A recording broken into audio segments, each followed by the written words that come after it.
2700 కోట్ల రూపాయల పెన్షన్ ప్రతి నెల 1వ తారీఖు ఇస్తున్నాం. ఈ విధంగా తీసుకుంటుంటే ఈ ప్రభుత్వం ప్రజా సంక్షేమానికి కట్టుబడి ఉంది. ఇప్పుడే కొంతమంది పెన్షన్లు అడిగారు, వాళ్ళు కూడా చెప్తున్నాం జూన్ జూలై లోపల కొత్త పెన్షన్ మొత్తం కూడా మేము మీరు అర్జీలు ఇవ్వండి, మా పంచాయతీ దగ్గర స్వర్ణ గ్రామ ఆఫీసులు ఇవ్వండి, మీకు పెన్షన్ ఇచ్చేదానికి ప్రభుత్వం సిద్ధంగా ఉందని చెప్తున్నాం. ఇల్లు లేనటువంటి వాళ్ళు కూడా ఇల్లు తీసుకున్నాం. ఈ వేళలోనే కొత్త ఇల్లు కూడా ఇవ్వబోతున్నాం కూడా తెలియజేస్తున్నాం. ఇంకో విషయం, ఎంతమంది పిల్లలు చదువుకుంటే అంతమందికి అన్ని డబ్బులు ఇస్తున్నాం. 13,000. ఈరోజు గతంలో ఒక ఆయన ఇద్దరికి ఇస్తారని ఒకరు 13,000 ఇస్తే మనం 4గురున్నా ఇచ్చాం, 5గురున్నా డబ్బులు ఇచ్చాం. ఉమ్మడి కుటుంబంలో 2 కొడుకులకి మనం 6 పిల్లలున్నా 7గురున్నా అలాంటి వాళ్ళకు కూడా డబ్బులు ఇవ్వడం జరిగిందని కూడా చెప్తున్నాం. ఈ ప్రభుత్వం పిల్లలు ఎంతమంది ఉంటే అంతమందికి డబ్బులు ఇచ్చి పిల్లల చదువులు ప్రోత్సహిస్తామని తెలియజేస్తున్నాం. ఇంకో విషయం ఏంటంటే అన్నదాత సుఖీభవ. ఈ భారతదేశంలో ఎవరికి లేని విధంగా మన దగ్గర రైతులకి 20,000 రూపాయలు ఇస్తున్నాం.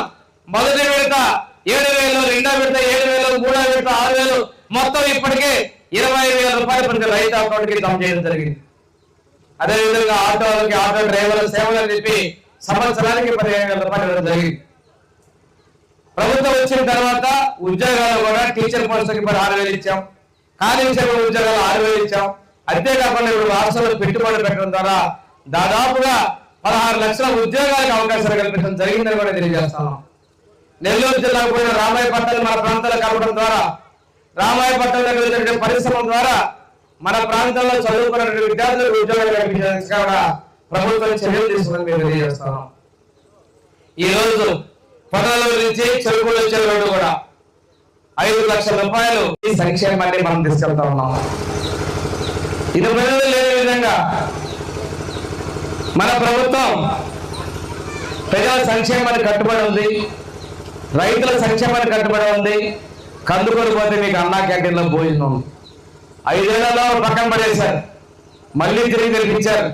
మన నియోజకవర్గంలో సింగరాయకుండా క్యాంటీన్ పెట్టడం కూడా జరిగిందని తెలియజేస్తున్నాం. చెప్పిన మాట ప్రకారం సూపర్ 6లో ఉన్నాయి.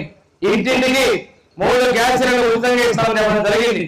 ఆ విధంగా 3 గ్యాస్ సిలిండర్లు కూడా ఇవ్వడం జరిగింది. 2,400 రూపాయలు మీ అకౌంట్ లో జమ చేయడం జరిగింది.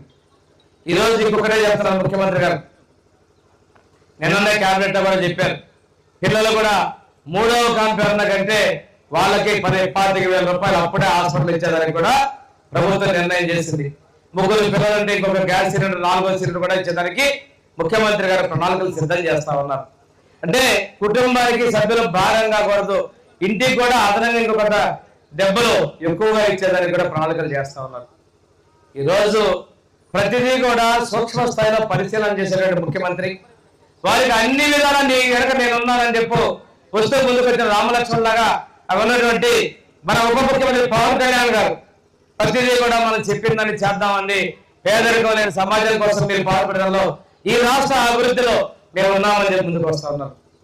ఈరోజు రాష్ట్రంలో అప్పుల భయం, 10 లక్షల కోట్ల అప్పులు పెట్టారు, అప్పు కడుతున్నారు, వడ్డీ కడుతున్నారు, మనం ఇచ్చేటువంటి సంక్షేమం చేస్తున్నాము, అభివృద్ధి పరంగా రోడ్లు లాంటి పనులు కూడా చేస్తా ఉన్నాం. ఇన్ని చేస్తున్న ఈ ప్రతినిధికి కేంద్రంలో ప్రధానమంత్రి మోడీ గారి యొక్క సహాయ సహకారాలు అన్నా కూడా ఎంత రోడ్డు కొద్దిగా టైం పట్టింది. ఇల్లు నెల ఇస్తా, రోడ్డు కావాలంటే సంవత్సరం పట్టింది. రోడ్డుకి ఇస్తా, ఇల్లు ఇస్తా, ఈ నెల ఇస్తా ఇల్లు. పెన్షన్లు జూన్ నెల ఇస్తారు, పెట్టుకుందరు చెప్తారు. చేపిస్తానమ్మా, చేపిస్తానమ్మా. వాళ్ళు చేసిన పనులు అంటే సొంత చిన్నానం చంపి మన మీద నెట్టేటువంటి పరిస్థితి, ఆయన ముఖ్య అంశాలు చంపేసి మన మీద పరచలే పరిస్థితి. అలాంటి వ్యక్తి తల్లిని చెల్లిని బయట వేసేసాడు, వాళ్ళకి న్యాయం చేయలేదు. ఇలాంటి వ్యక్తి మనకు అవసరం అడుగుతున్నా. 30 ఏళ్ళు మేము అన్నాడు, చివరికి 16 మంది పరిగణించారు. చంద్రబాబు నాయుడు ఇస్తున్నారు తల్లి.